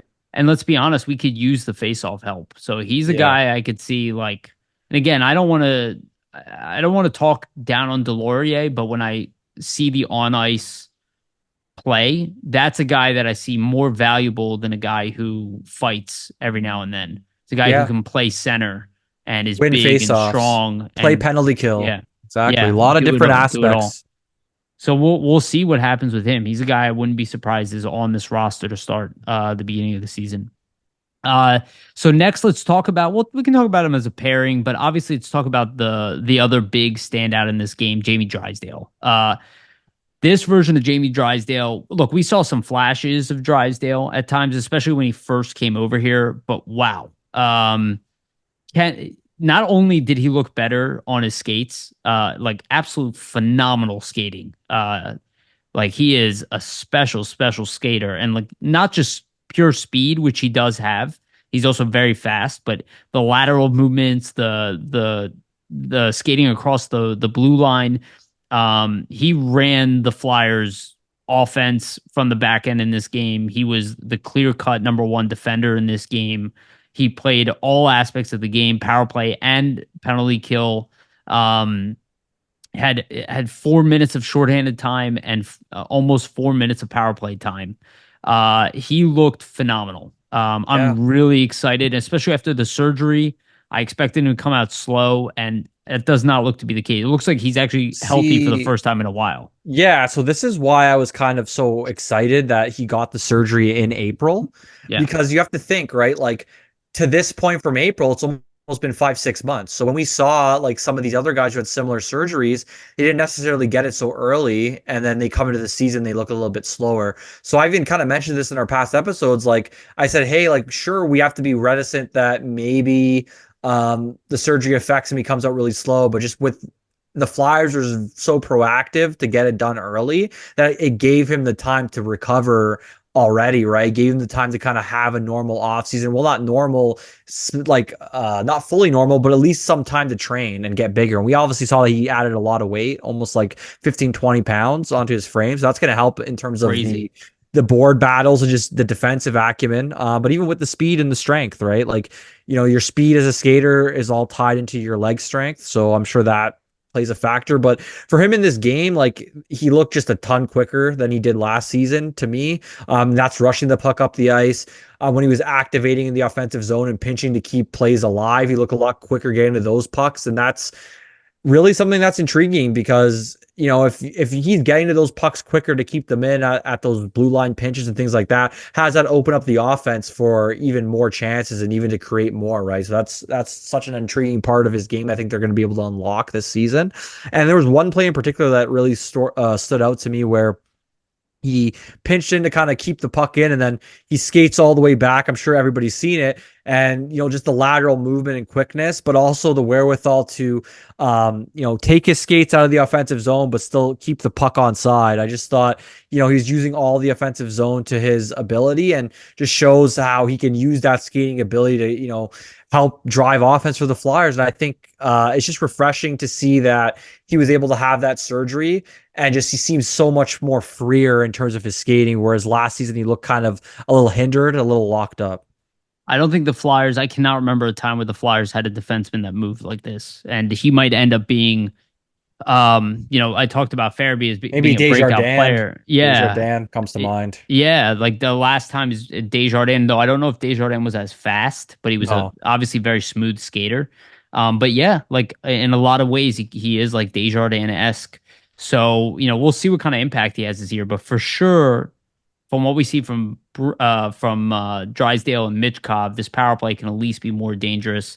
And he looked good in all aspects of the game, though. That's what I thought was even better. Like Defensively too. Yeah. he looked good defensively. And shout out to Nick Steeler. He was just steady Eddie. They didn't even play him that much. He actually played the least amount of minutes of all the defensemen. Again, everybody played well in this game, so it's kind of hard. Like even Yinning had 5 blocks, played Yeah. 20 minutes.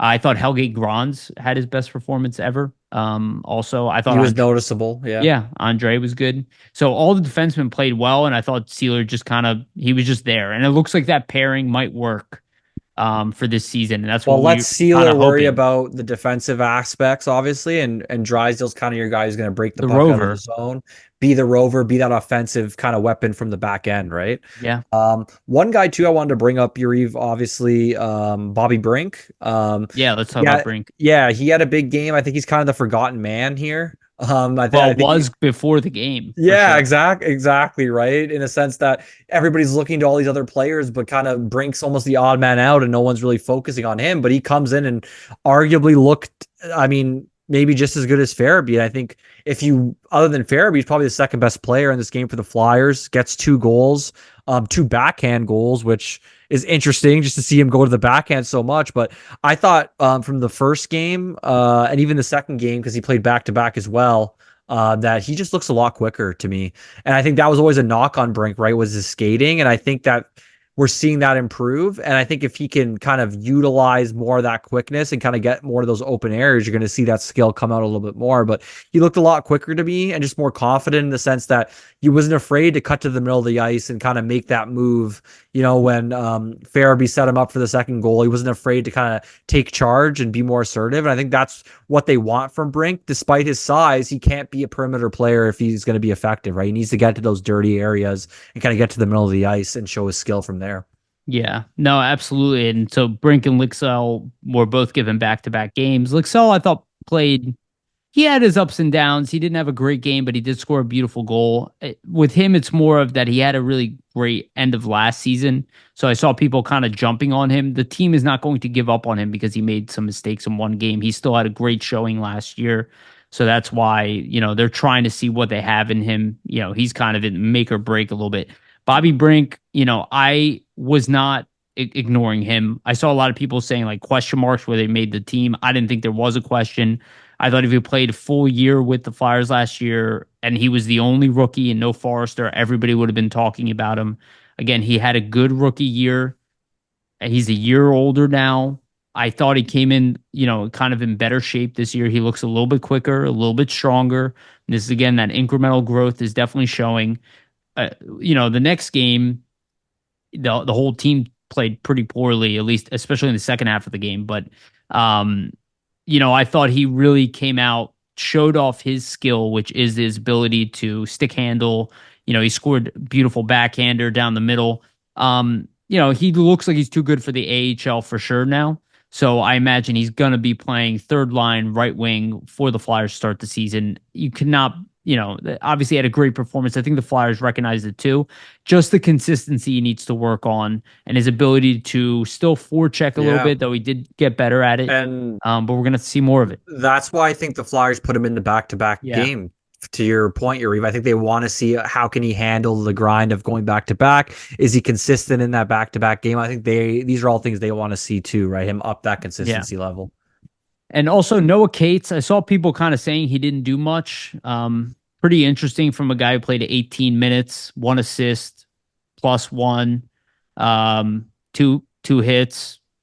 He's doing the little things shots that make Noah Cates effective, right? Yeah. Like, he's never going to be a guy that's going to be jumping off the page for you offensively. And I think maybe that's what people are looking for. Like when they're trying to watch these games, they're looking for Michkov and Farabee and Luchanko and all these guys making an impact offensively. But Cates quietly is doing all those little things that are important to help a team win, right? Like you said, 18 minutes, sound defensively, getting that PK time in, making some blocks, laying things out, winning those board battles, like typical, not to say fourth line type guy that you need, but typical fourth line guy that you need, to grind it out and win, close games sometimes. Yeah. He played more than every other forward on the penalty kill.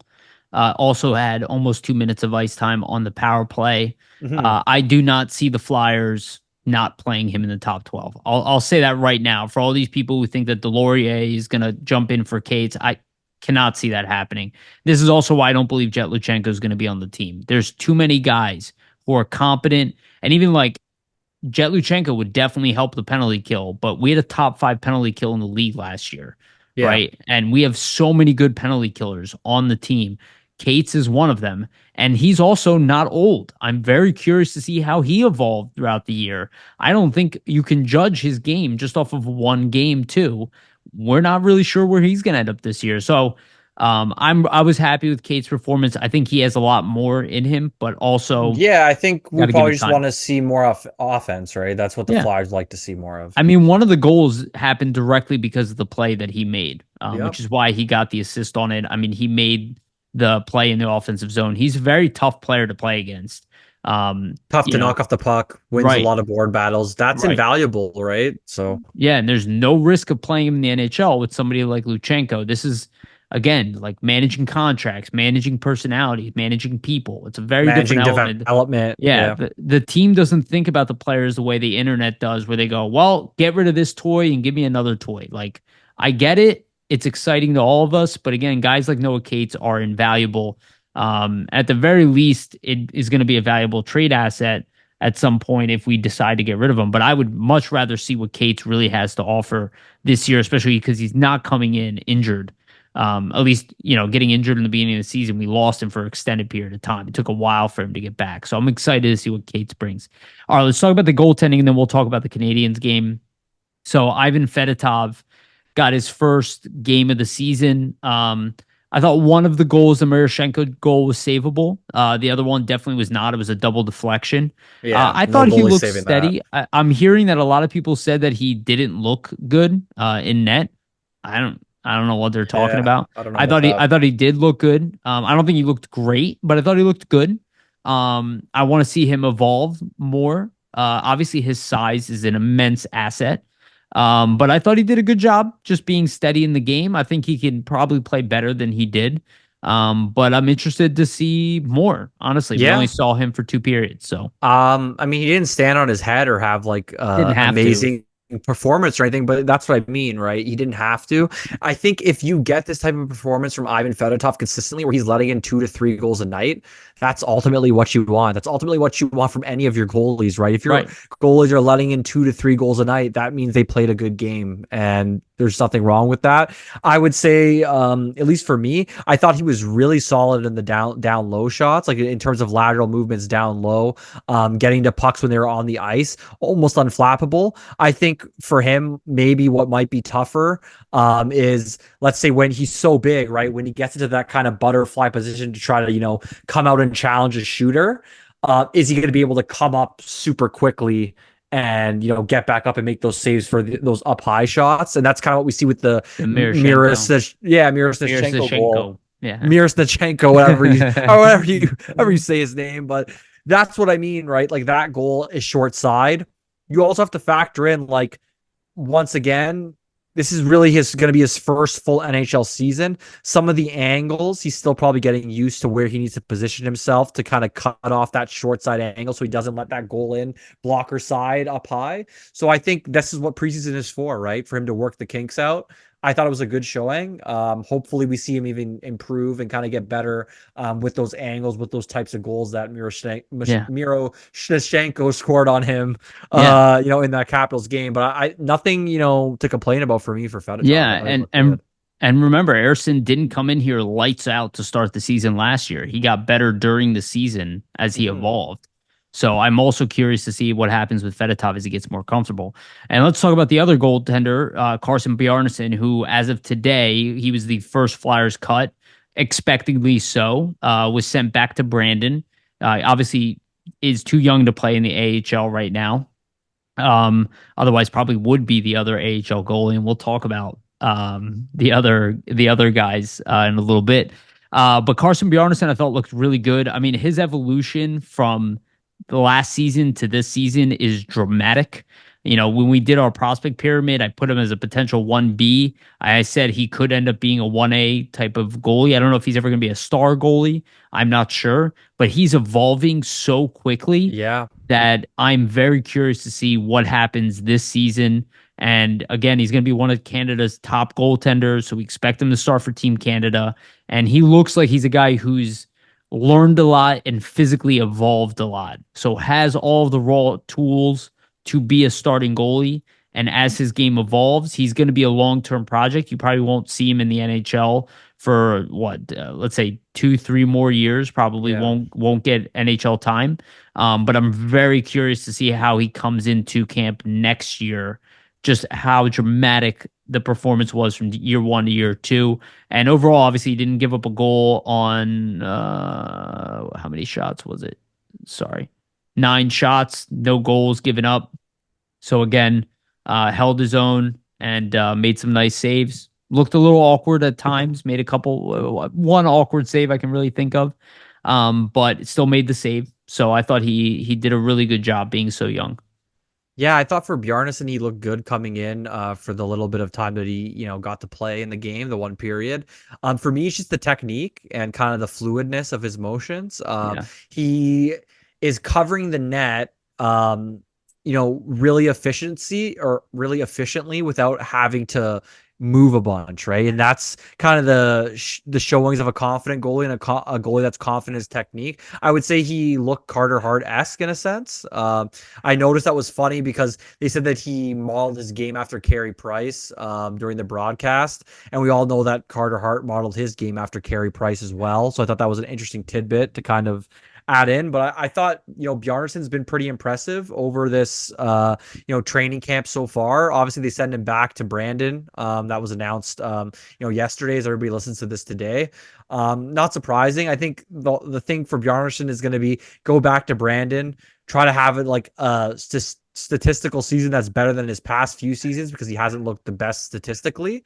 And then from there, obviously, I think just try to play as the number one goalie for Canada, right, at the World Juniors. I think that's kind of the next step in his development and something that he can do to kind of, really get better as a goalie kind of Yeah. going through here. 100%.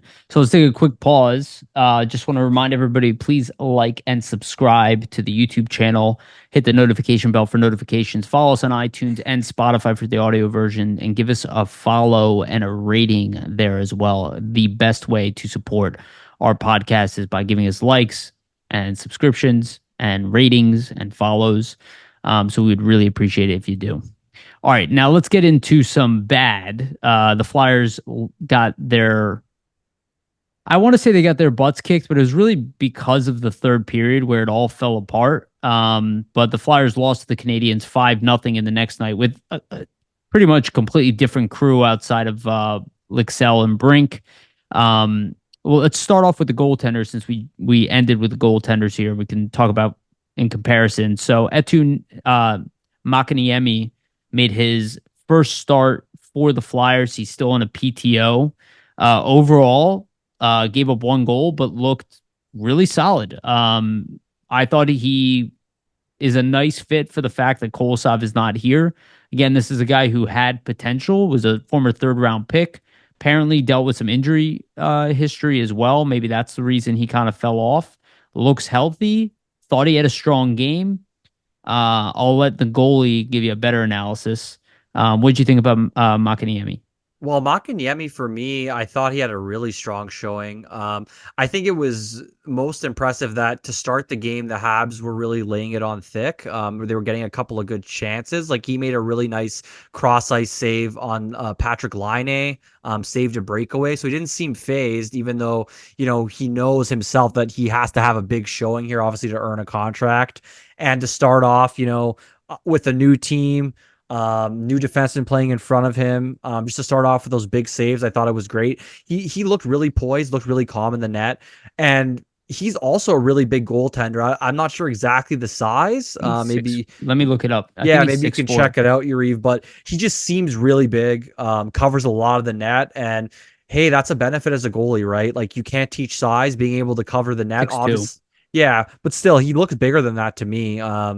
Either way, though, like for a big guy, seems pretty quick. Was really good down low with his lateral movements. I thought the most impressive thing for him was just the rebound control. He really just was swallowing up rebounds. He wasn't letting a lot out for Montreal to really capitalize on. And overall, 13 out of 14 stops, 929 save percentage.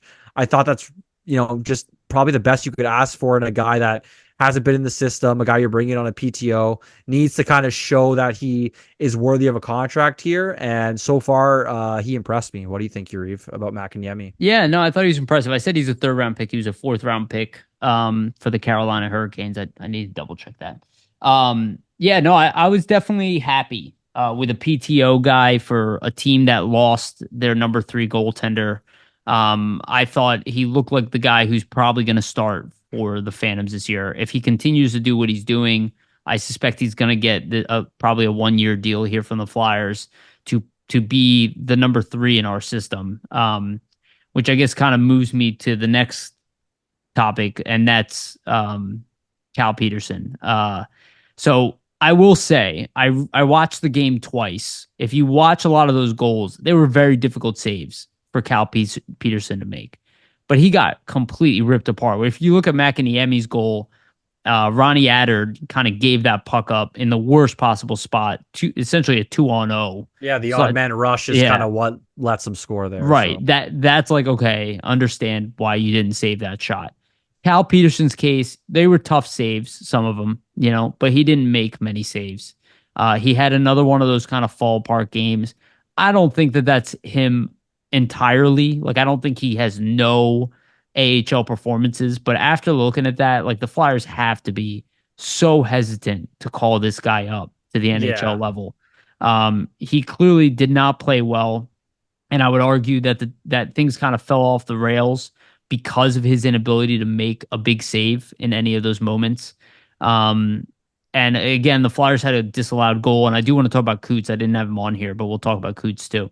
I just thought Peterson played very poorly in a tough situation, but also did not stand up to any of those moments. You're not playing against elite NHL talent. You weren't able to come up with any big saves. yeah. And he seems like this is the guy that he is now, borderline AHL, ECHL player, and can't get that contract out of here quick enough at this point, right? The last year of this $5 million contract.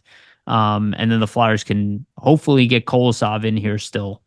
Maybe he'll be over this season. I'd be much more comfortable with a Kolosov Makaniemi pairing than a Peterson Makaniemi pairing. Yeah, I mean, the defense drops off for the Flyers in the third period. I mean, that's no surprise. Well, not to say no surprise, but I mean, that's if you watch the game, you can point to the defense dropping off, and that's why some of these goals and some of these odd man chances happen against Peterson. But, as a goalie, your job is to try to stop the momentum, stop the bleeding. And I think just with the way he played, that's kind of showing the faith that he's not a guy that can really be relied upon to do that. When things start to snowball and he's in net, they really snowball. Like he isn't the goalie to me that can make that big save to try to turn the momentum to stop the bleeding. It just doesn't seem like he is a guy that can do that at this stage in his career, just based off, the game that he played last year in Pittsburgh in the NHL, some of his play in the AHL last season, and then what we saw kind of in this game.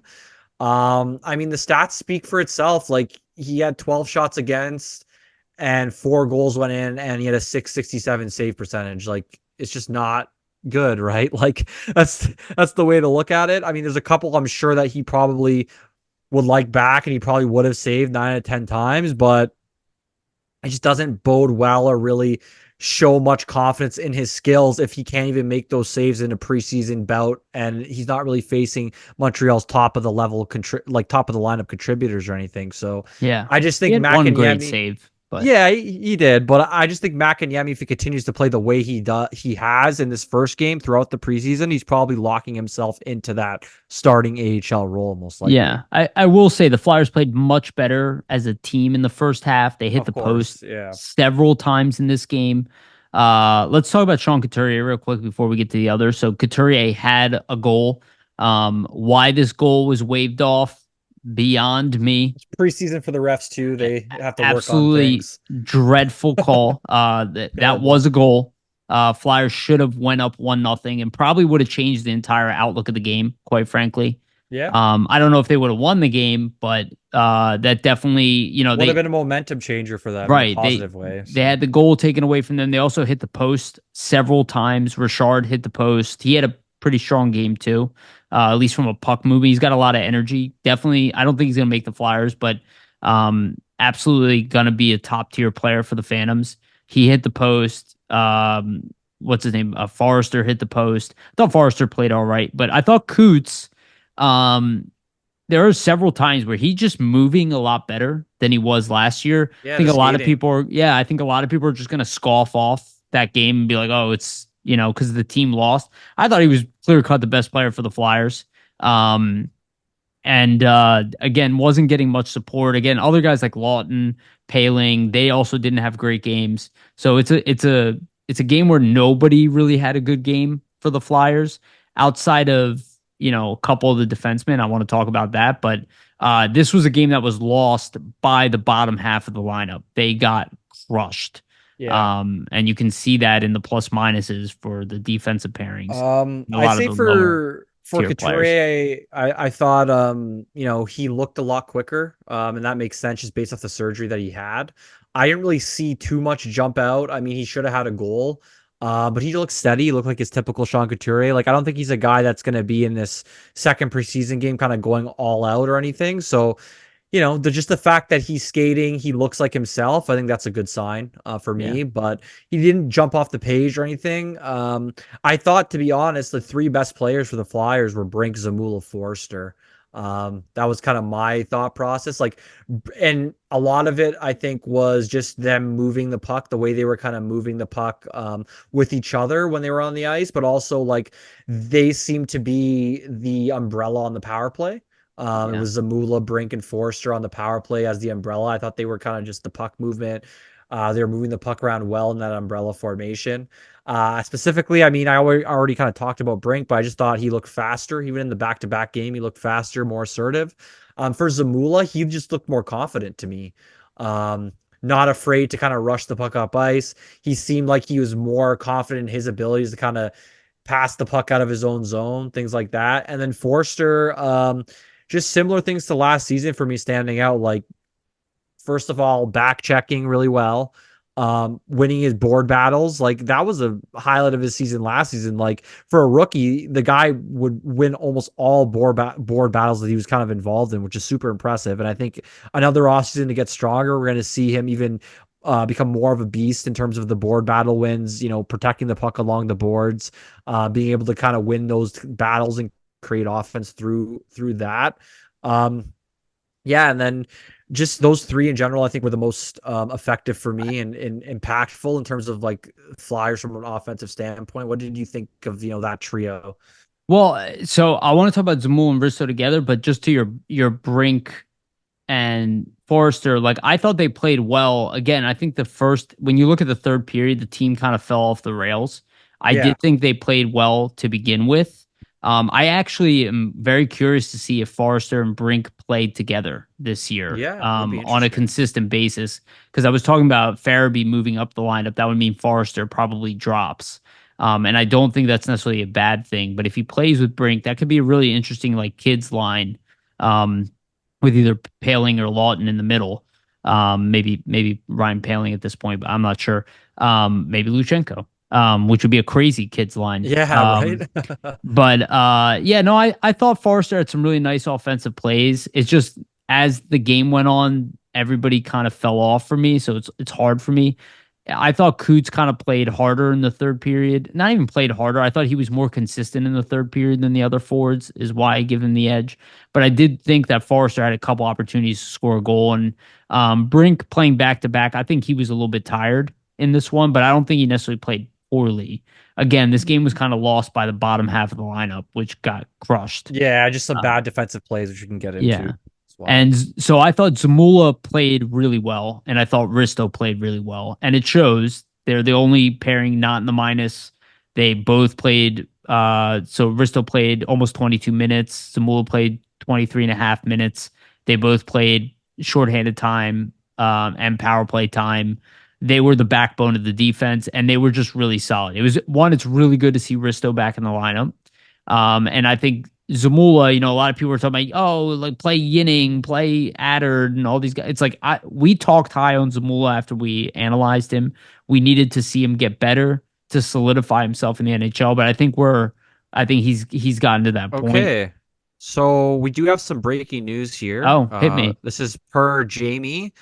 The Flyers have signed goaltender Itu Mäkiniemi to a 1-year, two-way contract with a cap hit of 775,000 for the 2024-25 season. They His probably minor saw league salary is 200K per Puckpedia. they probably saw Peterson play and be like, we have to find another goal. Yeah, I If mean, we that's don't have another hilarious. choice. But he did play well. So breaking news. Thank you, Vasili and Jamie. Yeah. Um, so it's good to hear. So at least we know Peterson is not the only option now, and it probably is going to be Makaniemi, who's 25, who's it's not For bad. a goalie is young, right? So Yeah. So talking about the defenseman that struggled, let's be honest, Ronnie Addard probably played the worst game I've seen him play. It's important to that remember was that. not great. Yeah. Right. Like he was really bad in the game. Directly responsible for two of the goals, I would say. One, a horrible back check. Obviously, the initial one, which was a terrible giveaway in front. I don't think the Flyers look at him as the player just in that game. But for anybody who thought he was going to make this team, which I did not think he was going to make the team out of camp, it just shows that he's probably an NHL in betweener at this point and will most likely be starting off with the Phantoms and will not be taken in waivers because you actually have to, be a standout guy look, there's a chance, but most likely he's going to be starting off in the minors. I think it's a little easy to just completely, shit on the guy. But remember, we've already seen him play in the NHL and he was not that bad. So I think he just happened to have a horrible game in this game. And it really showed. Belpedio played better and he suffered playing with Adard. And I just thought Adard looked like not the player that I've been watching.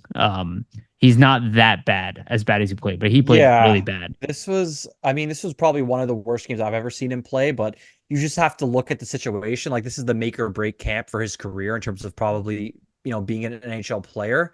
This is the last thing the Flyers want to see from him, right? If he's going to make the NHL roster, he needs to be steady. He needs to not be making these types of mistakes that he did make. Obviously, it's only one game. He can bounce back and have an incredible rest of the preseason, but it's probably not something the Flyers were looking for in his game specifically if he's going to be Right. a guy that makes the team out of camp. And just for him, right? Like the first goal that Tuck scores, he has a terrible giveaway, and then Montreal pounces on it. That's essentially why they, are able to capitalize on Mac and Niemi. Without that giveaway, that scoring chance never happens. Also, he was on the ice for the second goal that Montreal scored. And essentially, I mean, he's on the ice for another goal for that 4-0 goal where he misses a coverage and ends up being an odd man rush, and Anderson beats Peterson on the odd man rush. So just three goals against where either a giveaway or missed coverage. It's really not the greatest, for Adard and a guy that needs to have his best showing to make the Flyers, Yeah. out of this training camp. I think he's going to get another game before he gets cut, but I think Yeah. odds are he's going to get cut anyway. Mhm. But we'll see how he plays. And, again, he was one of the best defensemen for the Phantoms last year. So he's not this bad. He just had a bad night and a really bad one. So two other young defensemen that obviously everybody wants to know about, McDonald and Bonk. I don't think either one of them had a great game. Both were a -2. I thought Bonk played better than McDonald.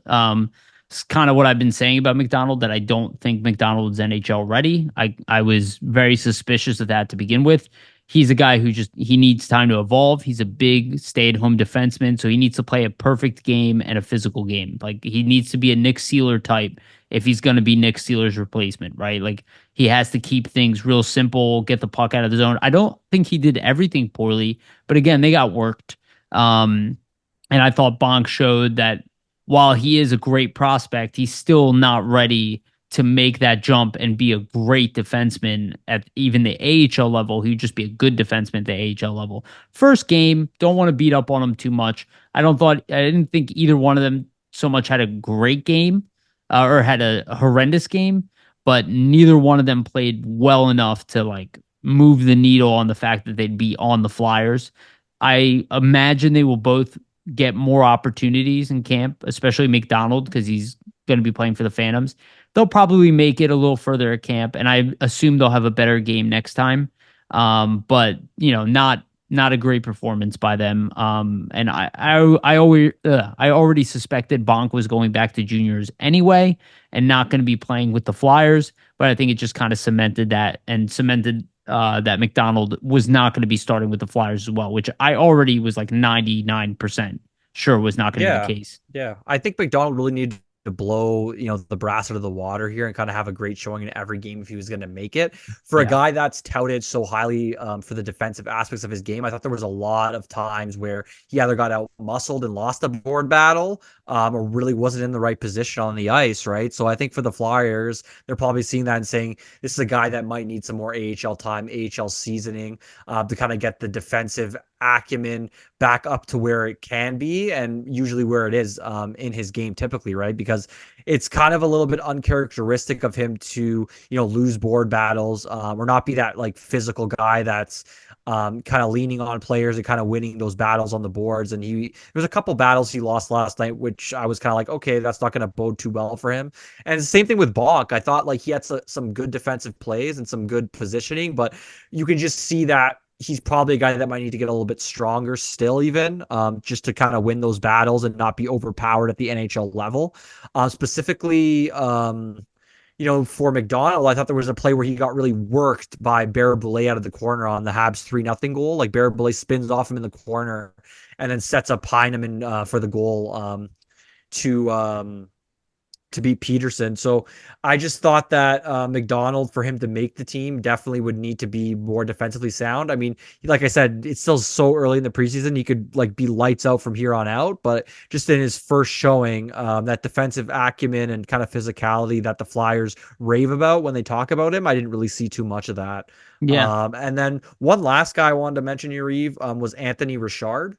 Yeah. Um, I thought he was interesting to me. I believe he was on a line with Couturier and Forrester for much of the night. And for me, it was really the speed that Great stood out, skater. right? He Great looked like a skater. great skater, really speedy. He didn't look out of place playing with Couturier, playing with Forrester. Even on the power play, he was kind of cycling around, getting those open areas. So I'm not sure what's going to come of it, but he's been, a producer at the AHL level.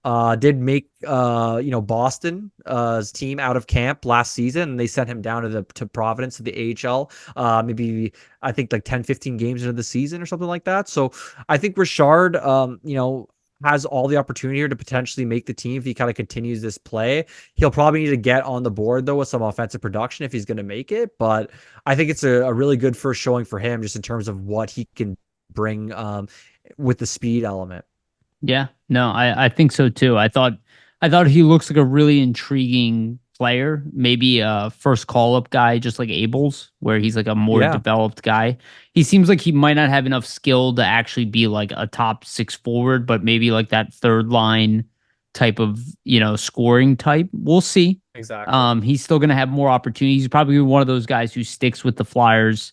Um, till the end of camp here. But I, Yeah, I till final also, cuts, yeah. yeah, I also just go back to the fact that like there's just no room, On this roster. So if you're gonna, yeah, if one of these guys like an Abels, like a Richard, for example, are gonna make the team, they're gonna have to like break the door down and really impress and really continue to impress throughout all of these games, not just a handful, right? It's gonna have to be a consistent thing through probably the remainder of the preseason. Yeah. But Richard and Abels are also going to be two guys carrying the Phantoms this year. So, Exactly. Yeah.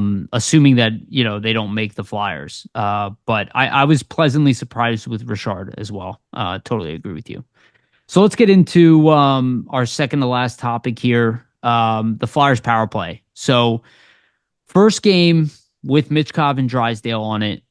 Let's be honest, that was the best we have seen the Flyers power play look probably in the past 3 years. Again, hint, take it with a grain of salt. Obviously, not playing against NHL competition, but they were just looked so systematic. Mitchkov's ability to make plays, and obviously Frost did well on the power play too, and so did Brink, and so did Farabee. Like the group looked better on the power play, but they looked decisive. Drysdale really did a great job quarterbacking the power play. It brings a lot of optimism that maybe the power play can at least be respectable this year. And I think clearly Mitchkov and Drysdale are going to be a huge part of that. It might end up both playing on the top power play unit. I actually would assume that they will. We haven't even seen Konechny play yet. We haven't seen York play, right? There's other guys we haven't even seen play yet, but um, just the thought of like Mitchkov feeding Konechny, which I still think about, like with how good of a passer he is, why not put him with your best player? And that's why I still think that maybe Mitchkov, TK on the left wing, and Couturier in the middle is something we will see. But the power play just looked so much better in the first game. The second game, I actually thought they looked okay. They They didn't look look good to start, I horrible. thought. Yeah, they looked Yeah. good to start, and the second unit looked good. But just weren't able to really finish. Again, they didn't necessarily have the combination of players That you like would want. the guys Yeah. running it. They did have Zamula out there, and they did have Risto, and they had Brink, and they had Couturier. I do like that Couturier played net front. So it's interesting to see the coaching staff make the adjustment, but I'm very curious to see how this power play actually looked when it's together and they actually have their top two units together. Can it be a lot better? But I thought it was at least a promising start, especially for game one, right? They went 2 of 3, which, we have not really seen much of. Yeah, I thought at least for game one, I thought the puck movement was just night and day from what we kind of saw last season. And for me, what it was is just the ability to move the puck quickly, right? There wasn't a lot of guys being hesitant. Like it's fine to be patient, but when you're kind of telegraphing your move and you're being hesitant, it kind of opens it up and shows the penalty killers, where you're going with the play you're trying to make. I thought there wasn't a lot of hesitancy on the power play, specifically, on the Capitals game, just the ability for Drysdale and Michkov to kind of use their creativity to kind of move the puck around the offensive zone and create space for their teammates, right? And I think that's going to be a key, obviously, for this power play moving forward into the regular season, those two players, because arguably they're probably the two most talented power play players on the roster in terms of actually running a power play or creating plays with the man advantage. For the second game against the Canadians, I thought it still looked good. I thought the puck movement between, Brink specifically, Forster, Zamula, and that umbrella formation looked good to start, but they just, like I said, they just didn't really, or like you said, I mean, they just didn't really, get people set up for actual like scoring chances or really like actual shots to finish the opportunities. So I thought the power play, though it looked good the second night, obviously with the I think the personnel was probably more suited to run a power play on the Capitals game versus what they had kind of set out there for the Montreal game. Yeah, and I actually thought it was really promising to see Farabee in the bumper spot also, and I He looked suspect good there and he scored there, I right? think we So will see him and Coots taking the bumper spots in power play 1 and 2 this year. And I think that actually makes the most sense, especially how good well, Farabee was around the net in the first half yeah. of last year. And Couturier, when he was at his best on the power play, when Was he yeah, was with Giroux and Voracek, he in would the kind of be bumper. in that bumper position. So I think it makes Yeah. the most sense to stick him back there, right? Yeah. It's when he had 30 goals. Exactly. So I'm very interested to see how the power play. I think everybody is. We're not really going to be able to tell until the start of the year, First 20 or games is going to be the real test yeah, for all special teams, and right? we won't even know what the units are until the final power play game, most likely. But I will say the Flyers do seem to have some weapons this year. A lot of the young guys have evolved, which Yeah. is what we were talking about. All of this stuff is crucial. Um, there's so many more players to talk about, but we're already at 2 hours, so I'm not gonna keep drilling down. We'll talk more about stuff next week. Before we get off, though, I do want to go quickly through the Flyers prospects here. I'm just gonna read down the list here, and then if you want to add any comments. Yeah, So go ahead, Yuri. Ilya Potov, who started off with 6 points in what was it, 6 points in 4 games. He now has 8 points in 7 games, just over a point per game. So still above a point per game, +7, slowed down a little bit. We'll see how that works out. Jack Berglund, who's still playing primarily in the J20 league for Fjarkastad. I'm probably not saying that right. He has 4 goals, 1 assist, and 3 in 3 games played. So 5 points.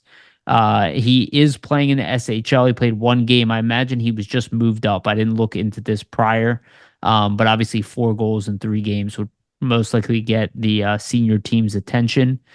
So a great start. I'm actually just like people were down on Luchanko. I have the same guess that Jack Berglund is much better than people realize that he is. So I'm excited to see him in the near future, see how he evolves at least.